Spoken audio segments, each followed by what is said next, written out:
Pozdrav drugari, evo treći dan kako idemo u Novi Sad.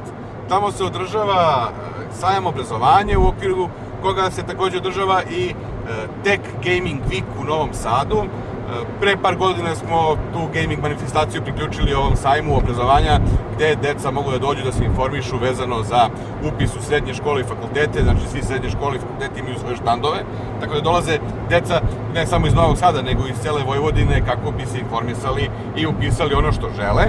Naravno, mi u okviru Asus štanda izlažemo nekoliko računara, družimo se s ljudima, znači tu postoji gaming i tako dalje, mogu se zabaviti i poigrati na tim računarima i vidjeti kakva je to tehnologija uopšte. Imali smo lepe razgovore, bilo je dosta mladih ljudi, prepametnih, koji imaju veoma velike inicijative u okviru inženjeringa i uopšte u budućnosti za neko razvijanje tehnologija. Zaista sam zahvalan, meni taj feedback mnogo znači jer je direktniji i ličniji. Ne kažem da mi manje znači sam feedback koji dobijam putem mreža na YouTube i ostalim mrežama, ali ovo je ipak nešto kad ti razgovaraš sa ljudima, to je sa mladim ljudima, u oko, zaista je onako kako treba da bude. Danas idemo opet za Novi Sad, poslednji je dan, večera se pakujemo, gledajte u narednim minutima ili sekundama i to što se danas dešavalo. Idemo, akcija, pravac put Novi Sad.